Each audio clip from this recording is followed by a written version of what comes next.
Hello, everyone. GM. Welcome back to another episode of Overpriced JPEGs. I am here with the one and only Fonz, the founder and CEO of Tokenproof. If you are in the NFT space, you have probably been hearing all about Tokenproof of late. I can say personally, it feels like y'all just almost came out of nowhere and then took over the space. And every event you go to now, everything is in partnership with you and with Tokenproof. So feels like one of those overnight success stories to me, but I'm sure there was more work behind the scenes that went into it. Really excited to dive in. I'll give the brief summary. In case somebody's been under a rock, Tokenproof is technology that allows you to prove ownership of an NFT, there's probably other use cases we can talk about without having to actually expose your wallet, connect your wallet to a site or connect it if you're going into an event. Awesome technology. We'll get into how it works and why it's important if you didn't fully follow that, but that's what Tokenproof does. And Fonz, welcome to the show. GM. Thank you for having me, Carly. GM. Okay, I want us to dive into how this works and then verifiable credentials broadly, which is really the category that this fits into, which I'm fascinated by. But before we dive into all that really good stuff, we need to hear a word from our sponsors. COINSHIFT is a leading treasury management and infrastructure platform for DAOs and crypto businesses who need to manage their treasury operations. Every crypto org needs to manage their treasury, and COINSHIFT offers a simple, flexible, and efficient multi-chain treasury management platform built on top of the extremely secure Gnosis Safe. With COINSHIFT, your organization can go from primitive single-chain treasuries to expressive, flexible, multi-chain features such as global user management, global contracts, proposal management, and many other features that can be shared across an entire organization. COINSHIFT layers on powerful treasury management tools on top of the proven security of Gnosis Safe, allowing users to save time and reduce operational burdens and gas costs. COINSHIFT even has data tools like account reporting across the 7 chains on which it operates. Used by industry powerhouses such as Uniswap Grants, Balancer, Consensus, and Messari, COINSHIFT is speeding up the coordination and efficiency of the organizations that use it. In DeFi, you have to keep up with the frontier, and COINSHIFT makes that easy. So sign up at coinshift.xyz/bankless. Did you know that you can buy crypto directly on almost any blockchain using MetaMask? We all use MetaMask on Ethereum.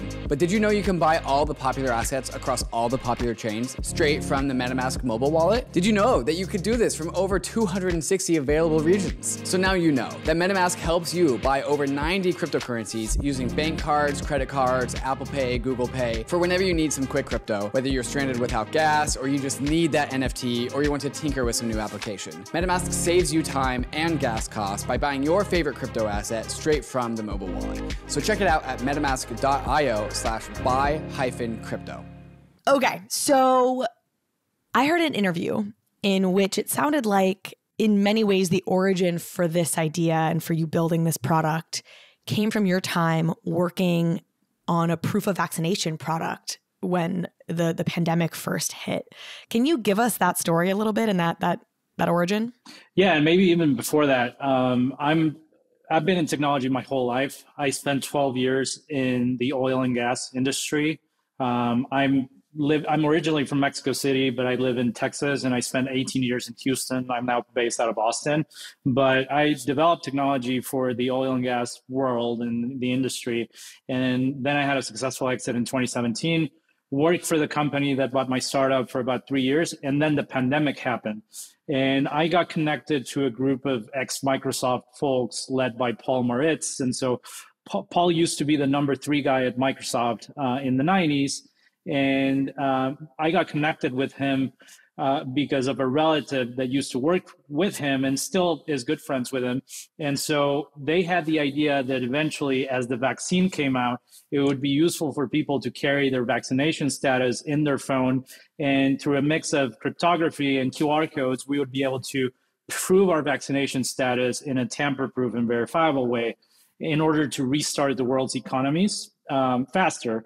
And so what that means is we would be able to get back into concerts and sporting events and airplanes because we would be able to prove who was COVID-free or not.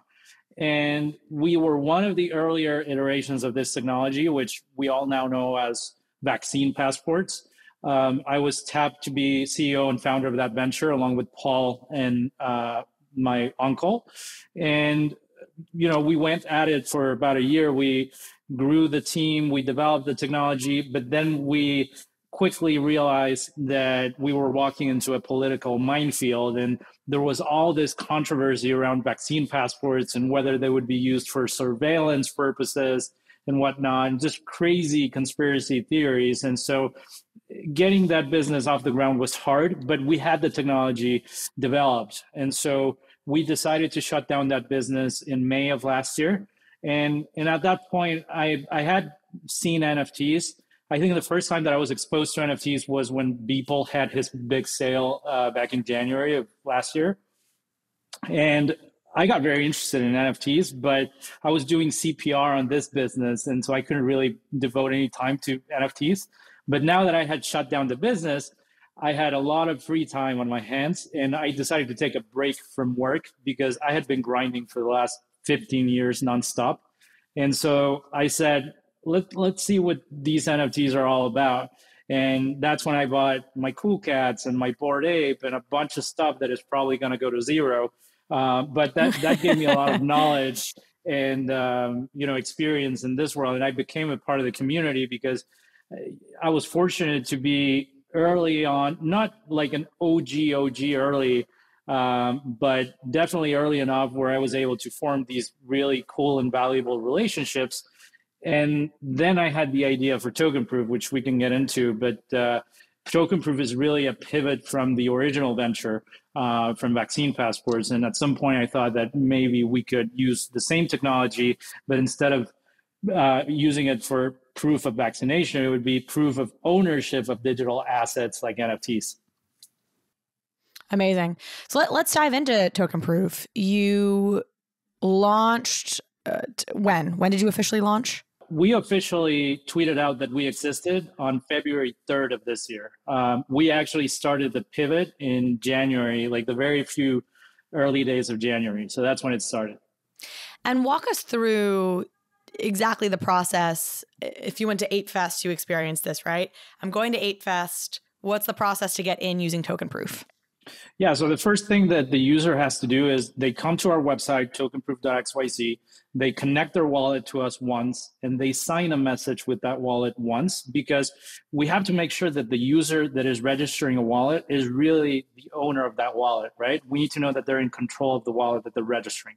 And so that's the only time where we're going to ask somebody to sign a message with their wallet. And after that, we have them download the Tokenproof app. And now the Tokenproof app is going to be the key to unlock all of these different things, whether it's an event or an e-commerce shop or something else. I think there's tons of use cases for Tokenproof, but we basically pair that registration of your wallet with the Tokenproof app. And by the way, we never ask the user for any personal information. We want to be as crypto native as possible. And so we never have access to their name, their email, their phone number, none of that. But once they have their registration paired with the Tokenproof mobile app, if you're going to 8Fest, you will be able to have a ticket within your wallet. You go to a website and claim a ticket for that event. And that ticket shows up in the Tokenproof app, and it has a dynamic or animated QR code. And the reason why these QR codes are animated is to prevent somebody from sharing that QR code through a screenshot or even a video, because the QR codes are constantly timestamping and regenerating themselves, so that they're only valid for about 10 or 15 seconds, right? And so that's some of the fraud prevention mechanisms, because we know that people will try to game the system. And at all of these events, like the ones we just had at NFT NYC, we want to make sure that it's the real holders and the real members of these communities that are going to enjoy these events. We also have use cases where Tokenproof is going to be used online.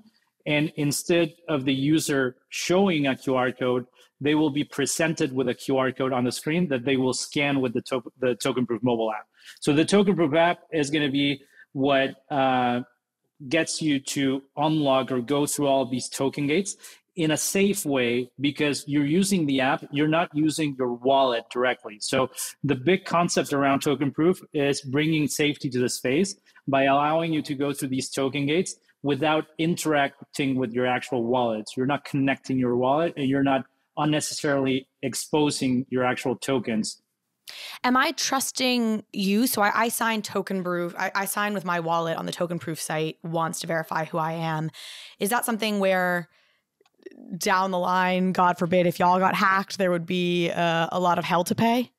No, I mean, you are trusting us because you are interacting with your wallet once when you register with us, and you are signing a message, but that message is pretty much useless. That message is pretty much useless. It's just your signature on a human readable message, EIP 712 for those technical folks out there.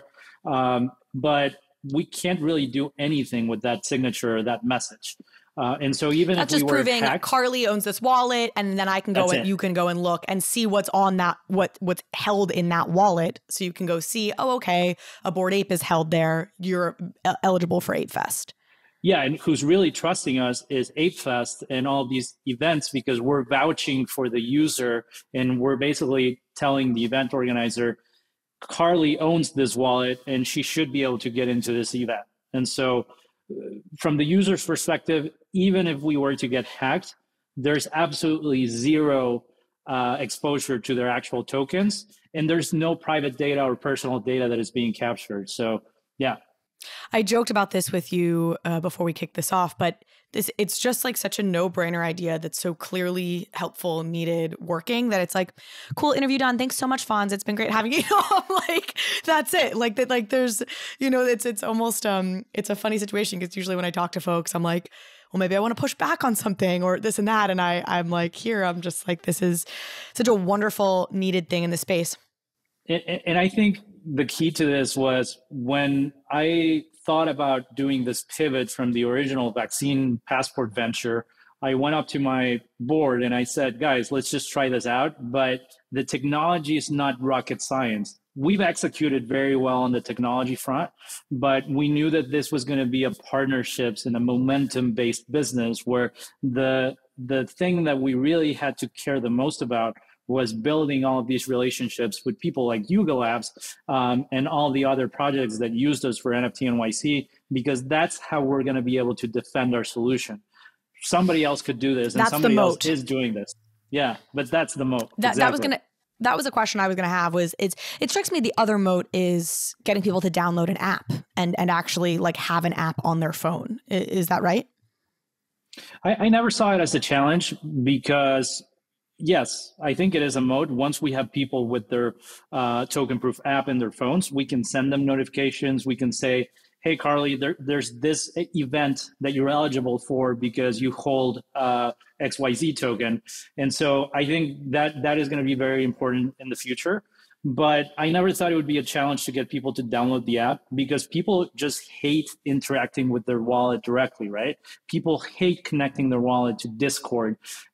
People hate going through all of these different token gates and kind of praying that it's not a malicious site that empties your wallet. And so we want to provide safety to the space by allowing you to enjoy your NFTs and unlock the utility of your NFTs, both online and in the real world, without actually putting those tokens at risk. It's a moat to me in part two.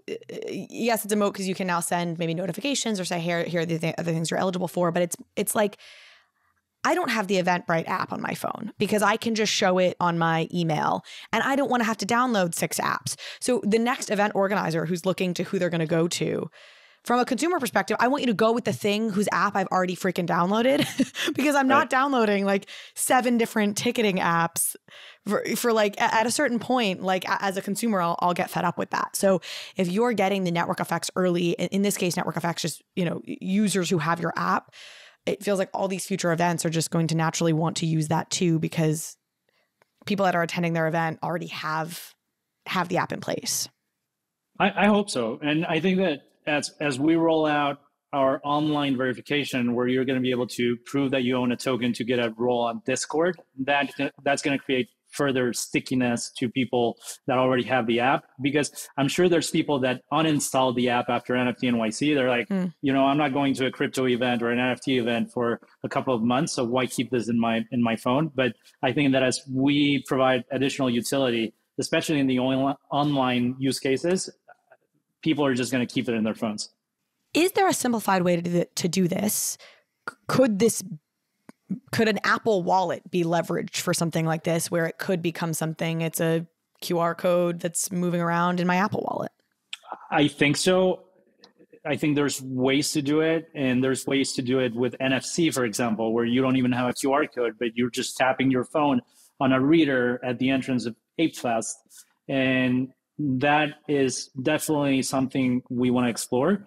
QR codes in Apple Wallet and in the Google version of Apple Wallet are a no-go for us because we can't do that animation.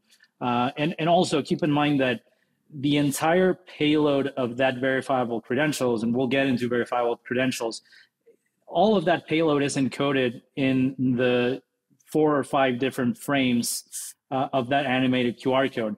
And what that allows us to do is the consumer can be completely offline and still prove ownership of their NFTs, even if they don't have connectivity or cell signal. So to me, that's very powerful. And it's something that we couldn't do if we went the Apple Wallet route. I want to talk about some of the additional use cases you see for this, or the use cases down the line, and also even use cases today. I think you say in some of your documentation, we believe that users, particularly early adopters of platforms and services in the Web3 space, should be rewarded with token-based benefits. Is this a reference to your POAP partnership, for example? We have a great partnership with POAP. I love POAP, and I think we're just barely scratching the surface of what POAP can do in the future. Because I always say this, is imagine that, I don't know, the Houston Rockets or the Chicago Bulls or the Dallas Mavericks use POAP, and every time you go to a game, you get a POAP. Well, now, because the blockchain is public, you can see who the most loyal guests or fans are, and you can start segmenting your customer base based on how many POAPs they have. And there's also Tokenproof that can validate whether somebody has 3 of the POAPs or 5 of the POAPs or whatever that threshold is. And that applies to live music and a lot of other use cases. So I think that's super powerful.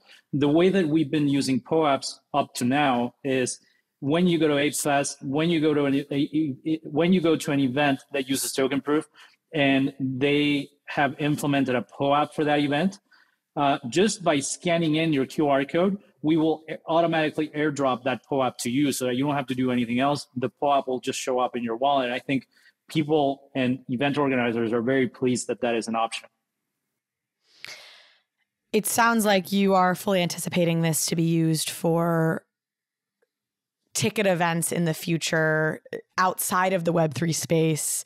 You mentioned like Maverick games. I know you were mentioning that in the context of POAPs, but I'm imagining you're also thinking about this as being used like to get into a Maverick game or into a Beyonce concert. Absolutely, 100%. I think that's where the puck is going to go. But there's more to Tokenproof than just events. I think events have been low-hanging fruit for us. I think events are going to get bigger and more complicated, and there's going to be more logic next year. I think NFT NYC is going to look completely different next year. I think what you're going to start seeing, and this is just my personal prediction, is events are going to be bigger, and events are not going to be super exclusive just to the community, right? The holders of that community. I think what's going to happen is you're going to have big events that are going to be open to everybody. And I think there's projects that have hinted at this, but the event will be bigger. It'll be open to everybody. Maybe they will have a revenue stream from that event because they will charge for the ticket, but the holders of the community will get free or VIP access. I think that you're going to start seeing that as a common theme next year. But leaving events aside, one of our biggest focal points in the future is going to be retail.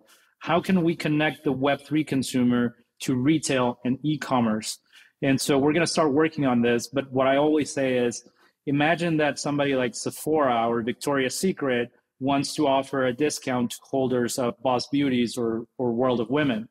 Because we know what you're holding in your wallets, because the blockchain is public, and because you've registered that wallet with Tokenproof, we can suggest that that promotion is available to you because you're a holder of World of Women or Boss Beauties. And when you go to a Sephora brick and mortar shop, we can do the token verification there. before they give you the discount. And so I think that unlocks massive potential for us and for the space. And everybody in that chain benefits from it because the holder will get more value out of their NFT. Sephora will start reaching a new audience.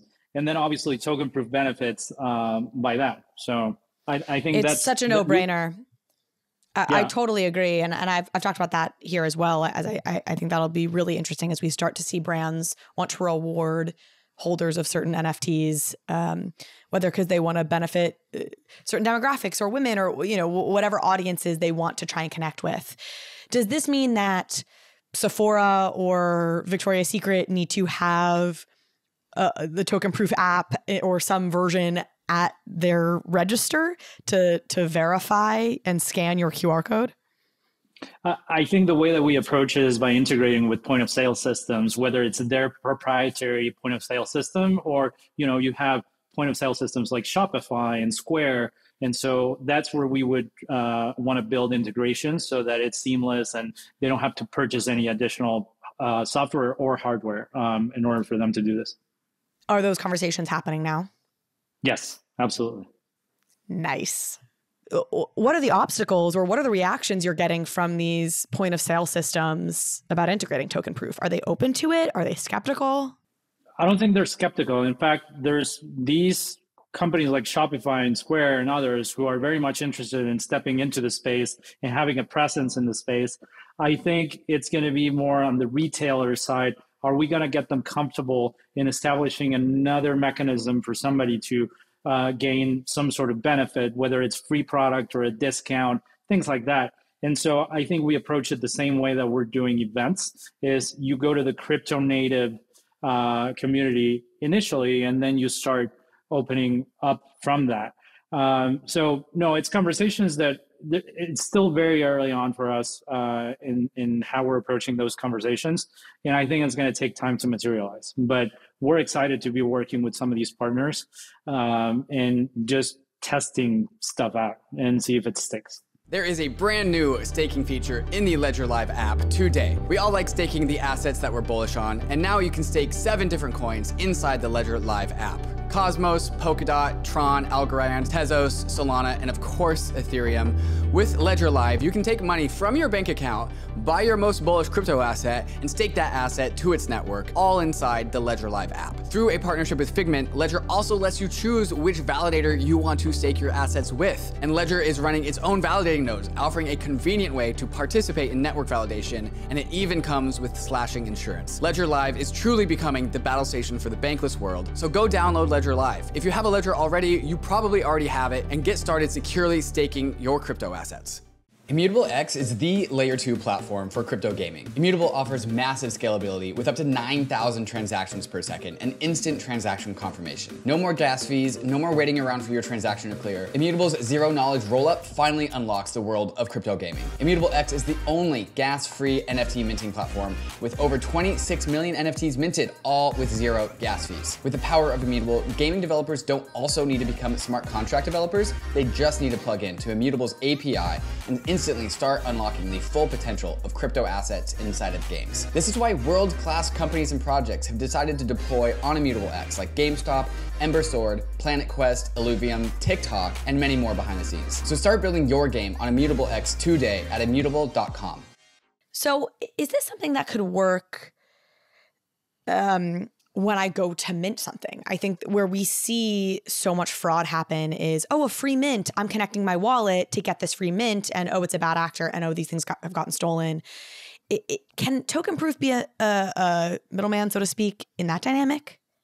100%, but we need support from the projects, and we need to get the entire space used to the following notion, which is you prove ownership of your tokens that make you eligible for a mint using Tokenproof, but you also have your cash wallet where you're going to pay for the mint and pay gas for the mint, and the mint will actually land on whatever wallet you decide, either the cash wallet or your cold wallet.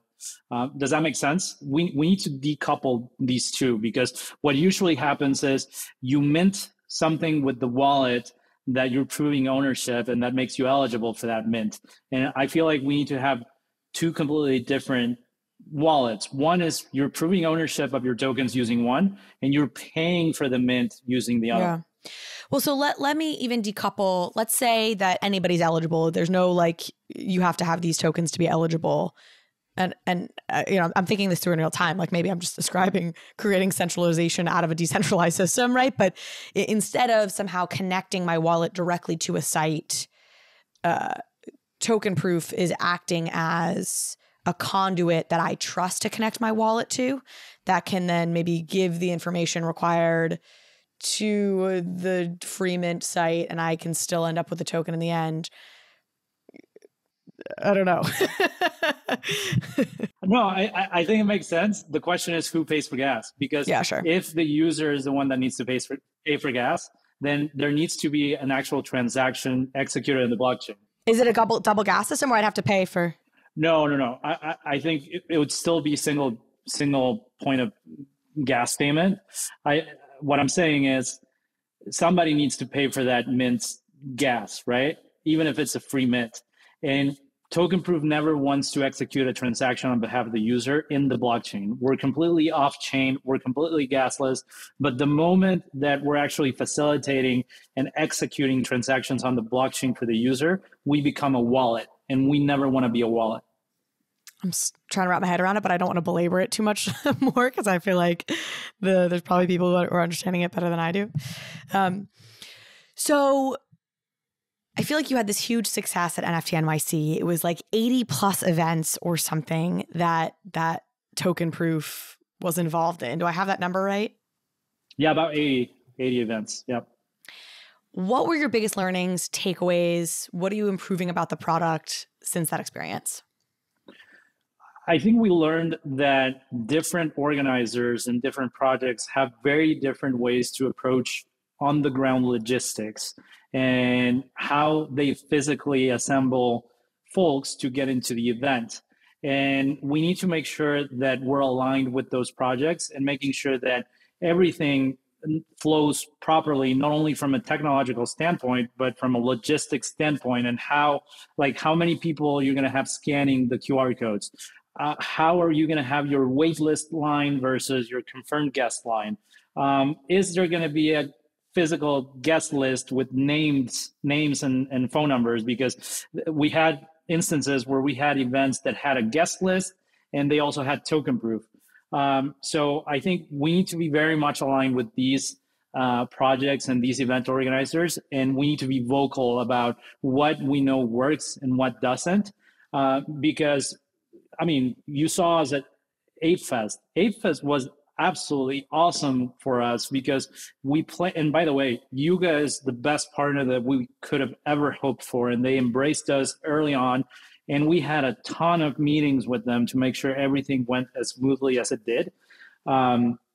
So having that planning time with the projects and the events is very important, especially if we're implementing a technology, the Tokenproof, where the users are not really used to this. This is the very first time that we're using this type of technology at a wide scale. And so we have to make sure that everybody's trained properly, that we have boots on the ground if the event is big.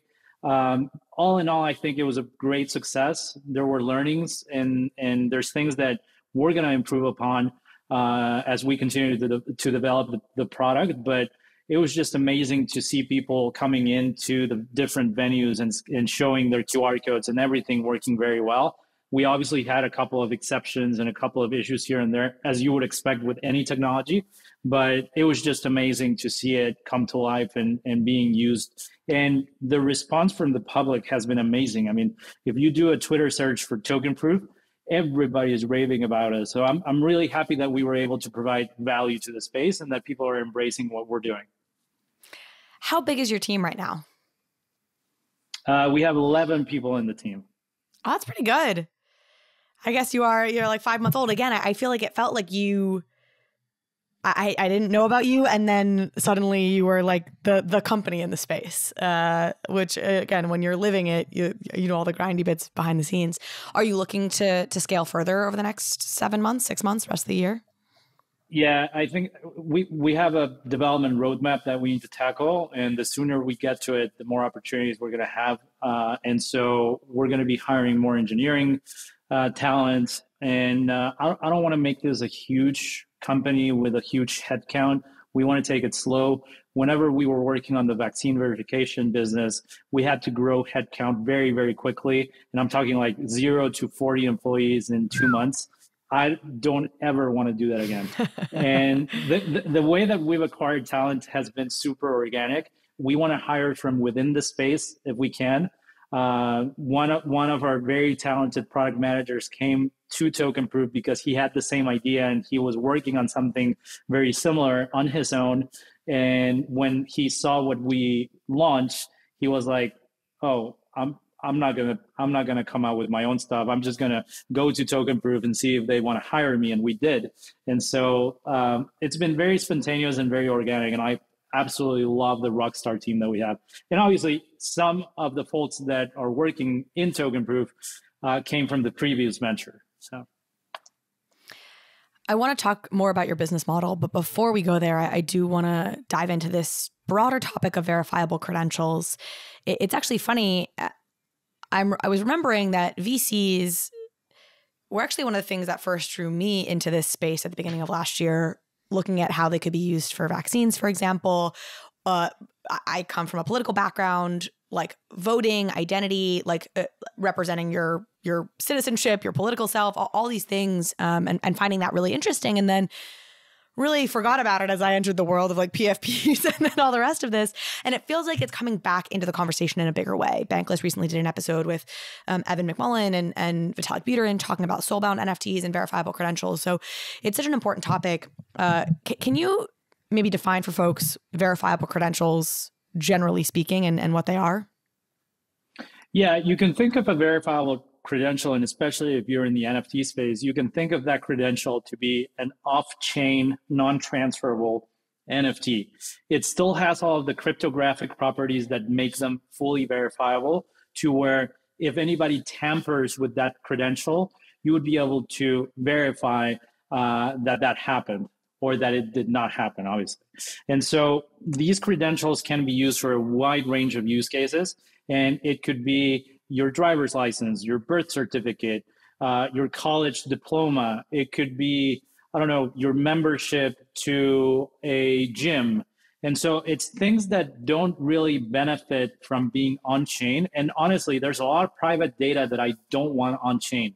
But you can still have in an app like Tokenproof's app, and you can prove to somebody that that credential is valid and that that credential came from the source that issued that credential, without the issuer and the verifier having any connection between them whatsoever. I think that's what's very important.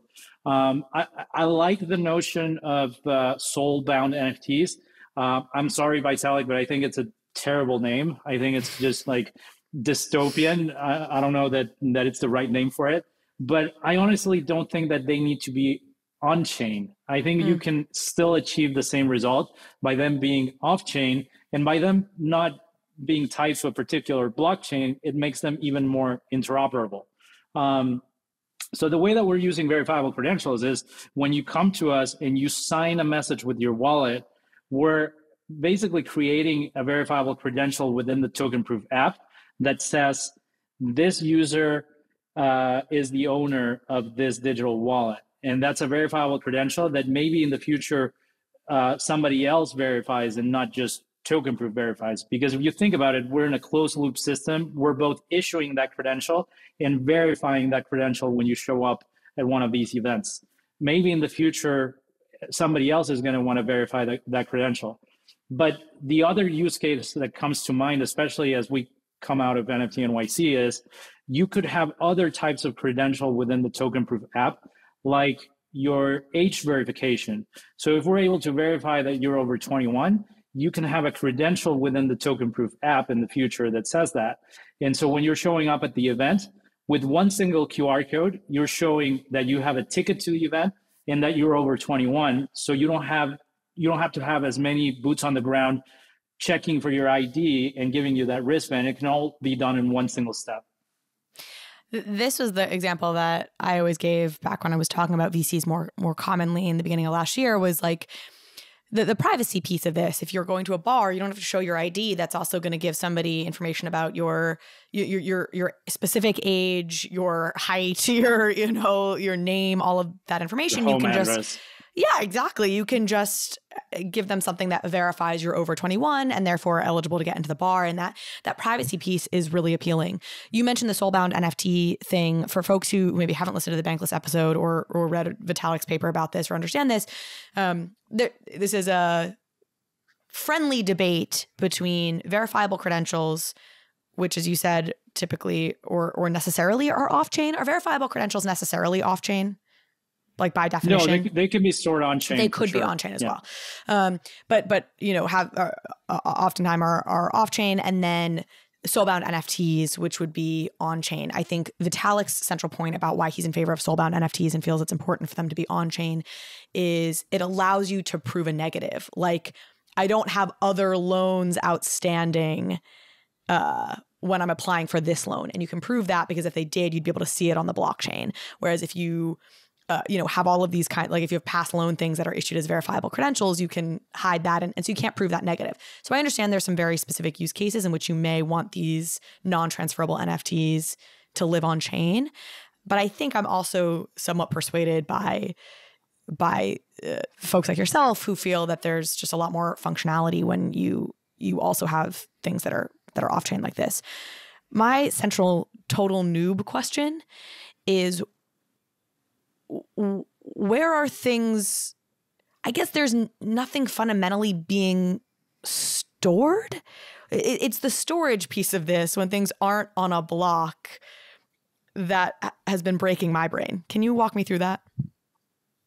Well, in the world of verifiable credentials, you do need some sort of ledger that keeps track of the hash of the credential, because when you're verifying a credential that does not live on chain, it just lives on that user's device.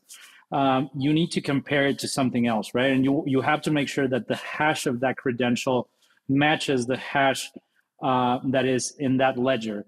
And this ledger doesn't necessarily have to be a blockchain, but that's particularly useful when it comes to verifiable credentials. And so you store a hash, which is basically a digital footprint or a digital fingerprint of that credential, and make sure that it matches when somebody presents you with that credential. And the other important item is you need a ledger that says whether that credential is revoked or not, because somebody could revoke your driver's license for driving drunk.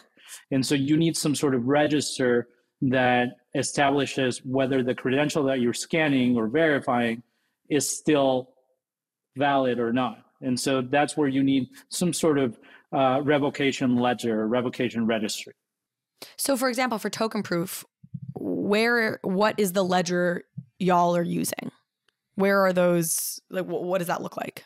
So every time that a Tokenproof credential is created, we send the hash of that credential and its revocation status to IPFS.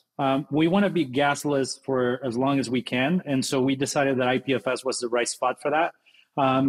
Eventually, we might migrate to a particular blockchain, but I don't have an opinion on that just yet. And that allows you to stay decentralized in terms of your ledger usage. You're not going to like a centralized service. Correct. And so if somebody else wants to validate or verify a token-proof credential, they'll be able to do it as long as we agree on the schema or the format of that credential. And they'll be able to go to IPFS and check for that credential's hash to make sure it matches with the one that is being presented to them. So you addressed my next question in some ways already, which is I was going to give the bar example and ask if you could ever see Tokenproof moving into this space where it's not about necessarily events, but it's more about other identity things. You know, the being over 21 makes sense since you are dealing in events, but could you see yourselves going into, credit scores, right? Like that's an interesting use for verifiable credentials, where you can send a future apartment or future landlord verification that your credit score is over 700 without them having to see specific details, or, whatever the case may be. Do you see you going into those directions ever, or are you staying very commercial and partnering with brands? No, I think that there's a lot of work that needs to be done for verifiable credentials to be implemented at a wide scale and to be adopted at a wide scale. But I'm super bullish on the technology, and I want to make sure that we do our part in making that technology a reality at a wide scale. I think you're already seeing it with vaccine credentials. I think vaccine credentials were the reason why verifiable credentials grew in the mainstream, because a lot of people don't know it, but verifiable credentials are being used by Apple and a lot of state governments in healthcare providers and how they issue you that proof of vaccination on your phone. I think Apple is also moving into verifiable credentials when it comes to state IDs and driver's licenses. So we want to continue interacting with credentials, and we want to be a leader in how these credentials are issued and verified. So I don't think it's in our very immediate or short-term goals to push that space forward at a wide scale, but I think that if everybody does their part, we can actually make this a reality in the next couple of years. Are there opportunities in this landscape for entrepreneurs and builders that you want to call out, where you're like, hey, this is an opportunity to build a business. We're not going to do it right now, but we'd love if somebody else went and did it, because it would make our jobs easier or help us advance faster? Yeah, I mean, I think what we need as an entire space is how are we going to onboard the next billion users, and that's on the on-ramping front. And I know that there's a lot of work being done so that my mom and my grandma are able to purchase an NFT without going through all the hurdles that we go through, like opening your wallet and a new MetaMask wallet, and then transferring money from centralized exchange to that wallet. And then it's still very technical. There's a lot of friction. And so I think there's a lot of opportunity for somebody that can solve that puzzle, because there's still no clear way of how we're going to do it. I think there's really great startups doing work there, but it's still an opportunity. I think the wallet space, everybody uses MetaMask. I like MetaMask, but there's more to be done there. And so I want to see an incumbent, and I want somebody to challenge MetaMask if possible. I think the reason why we're here, and I tweeted this out a couple of days ago, is because we have a spirit of, number one, humility. We don't think that we have all the right answers. We think there's tons of improvement in what we're doing, and tons of room for improvement in what we're doing. And number two, a spirit of collaboration, which is probably even more important. The reason why we're here is because we were able to contact projects, contact people in the space, and they were down to have a call with us, because they could have very well said, I don't know who these Tokenproof guys are. I'm not having a call with them. But it seems like the great thing about our space is that everybody is still open to collaboration. And that's how we've acquired talent. That's how we've acquired customers. And relationships is probably the most important thing. So there's tons of opportunity, and there's tons of problems to be solved. So if you have an idea and if you identify a problem, I'd say let's just have you get your hands dirty and come up with a solution, and just hit folks up on Twitter. And I'm sure that most of those people that you look up to are open to a conversation one way or another. Is that how you did it? Did you DM folks on Twitter? Did you DM Yuga on Twitter? Or was this, 100%. Oh, I'm a member of the community and I'm messaging them in Discord? It was Twitter DMs. For us, it was interesting because I was not planning on building in the space. I was not planning on launching Tokenproof or a business at all. I was just having fun. I was in love with the technology and the community, and I just started shit posting on Twitter, and I just started like building relationships with fellow apes and, you know, the cool cats and all the different communities that I'm a part of. And I was just having fun. And when I had the idea, that definitely came into play. And it was I was privileged because I already had important relationships. Yuga was not one of them, by the way. The Yuga story is interesting because what we said at the beginning when we built the very first proof of concept is, let's get to South by Southwest. And if we make it out alive from South by Southwest, we'll talk about potentially becoming a real company. But we put together this very basic MVP, and we hosted a small event at South by Southwest where we invited maybe 100, 150 people, and we airdropped an NFT to it was actually a POAP. We airdropped a POAP to everybody that RSVP'd to the event. And so we weren't really using POAPs as proof of attendance. We were using POAPs as tickets. And we had people download the app and go through the registration process. And when they got to the door, they showed their QR code that proved that they owned a POAP for the event. They had that POAP. Yeah. And so I was the one. You made it out of South by Southwest alive? Yeah. Well, what happened is I was scanning people's QR codes at the door, and this person comes up to me and she goes, "Hi, I am so-and-so from Yuga Labs." And I was like, what? Like, we have Yuga Labs in the building? Are you kidding me? We're this like tiny startup that was just doing a proof of concept, and they came to my event. And so that was just amazing. That's how the relationship with Yuga started. They liked the technology at that event, and we started exploring opportunities for us to partner up, and we did, and they've been an amazing partner ever since. That's amazing. So had they seen you on Twitter? Is that how they first learned about what you were doing? I think that was it. I still can't pinpoint exactly how that happened, but yes, I think Twitter was definitely a part of it. Are you all making money right now? We're not. And so I think that's going to change very quickly. We wanted to make sure that we built enough traction, momentum, and relationships. And we wanted to make sure that we optimized for adoption at the beginning. And we have now completed our seed round. And so we did raise venture capital that is going to give us runway to continue developing the product. But we also realized that people are ready to pay for the service. And I think it's important that we start having those conversations. And so we are just now focusing on what the right business model is and what the right pricing structure is. And there might be different types of pricing models, one for events, one for other types of use cases. We're still figuring it out, but I think soon enough, or sooner rather than later, we're going to have a pricing model, because we can't just give out the product for free to everybody for forever. In perpetuity. We know that we're not going to monetize. Yeah, we know that we're not going to monetize the consumer anytime soon. I don't know that we'll ever do, but I never say never. But for now, the consumer is not going to have to pay for Tokenproof, and I think that's the right approach at this point. Yep. That's what I was going to ask, and that feels right to me as well. So it would be like Yuga would pay to use Tokenproof for an Ape Fest event, or, exactly. et cetera, et cetera.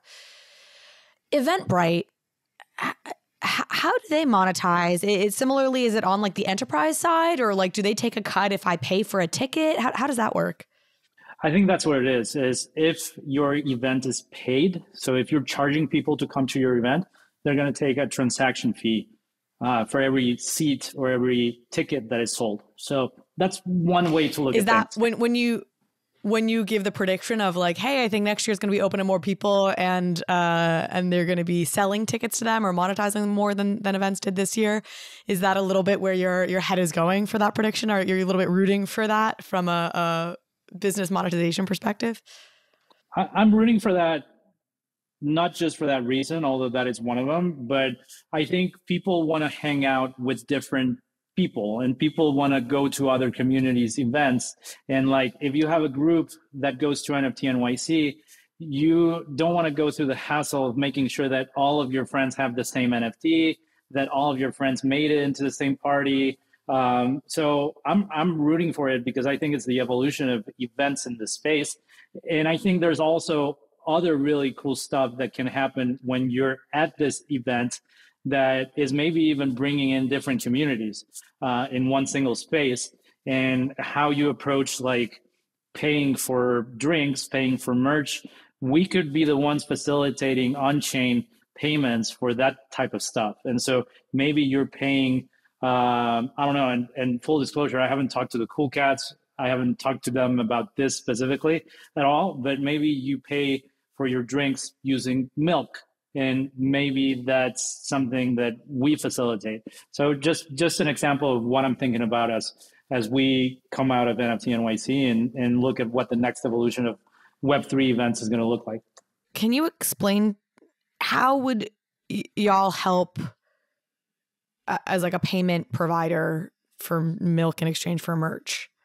I think the way that you do it, because again, we don't want to directly execute transactions on behalf of the user, but maybe what we do is we set up some sort of smart contract where you deposit money in, just whatever you feel like you're going to spend at that event, and we're able to deduct from that balance using Tokenproof. That's one idea, and I think we want to find partners to test that and to build that out as well. So similarly, that would then, is that how it would work if you were going to mint an NFT and didn't want to connect directly with your wallet? You could deposit something into an account via Tokenproof, and then y'all could deduct that, for example, to pay the gas for an NFT if you didn't want to connect to a site to mint. To getting back to that earlier conversation that was frying my brain. Yeah, no, I think that's an interesting approach. Yeah, it's totally doable. So we're going to give you credit for that one if it does materialize. Amazing. I love it. Yeah, I'll take my commission. You know, we'll offline about what I charge for that.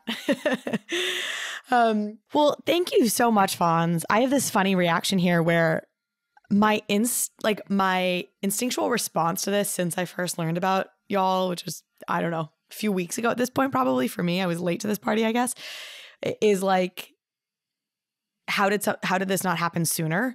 And then on the other hand, I'm like, this space is a year old. Like, I mean, we're a little older than that, but in reality, exactly. We're like a year old. So, you know, it's you are so early to this. This did happen so quickly, but it's just such a no-brainer given both the scam side of the industry and then also I have done the thing where I went to an event that was supposed to be gated per something and was just like easily able to get in by just having a friend like text me a picture of the invite. And they were like, okay, sure, we accept that. And I was like, how are we in crypto? And this is our security system for getting into events that are supposed to be private. Like, this is ridiculous. So on all levels, I think this is a no-brainer. Here'll be my closing question. How could you mess this up? What could go wrong? I think what could go wrong is there's always a vulnerability for any system, right? It doesn't matter which system, but every system has a vulnerability. I think on our side, that vulnerability is never going to be access to tokens. So that's one thing that I'm 100% sure will never happen. Even if we get hacked, there's no way somebody gets access to your tokens. No way. But there is the risk of downtime. We get hacked, our service is inoperable for a period of time, and maybe now we have thousands of people waiting outside of Ape Fest. That is one thing that could go wrong, right? Other than that, it's just going to be continuing to build partnerships, continue building out the product. What could go wrong? Market. I mean, if for any reason we have an apocalyptic event in the crypto space and this all dies, because we have to remember, this is all still an experiment. I'm super bullish on our collective experiment in a crypto and Web3 space, but it still is an experiment and the jury's still out. And so I don't think the space is dying by any means, but the risk of negative macro events happening is definitely a risk to us. My actual last question, you spurred something in me as you said that. Do you all have user projections? Like, you're thinking about brands entering the space, big mainstream brands onboarding the next billion users. Do you have projections around that or timelines around when you think we'll hit certain numbers of users of VCs or NFTs? Honestly, I don't like making those types of predictions because I've been proven wrong time and time again. And I feel like anybody that has like hard numbers on these predictions is probably going to be wrong. We've all seen the volatility in the space and who knows. I am super bullish on this space though. And I really hope that this is really the new frontier, and that we're going to be in a completely different scale a year from now, just like we were a year ago. Awesome. Thank you so much for joining me, Fonz. I really appreciate it. I cannot wait to see what y'all do moving forward. I think you're awesome. I think you have an awesome product. Not to shill too hard again, obviously, whatever. It's not financial advice. People know I'm not asking anybody to invest in anything, but yeah, really, really appreciate your contribution to the space. Thank you so much for having me. This was really fun.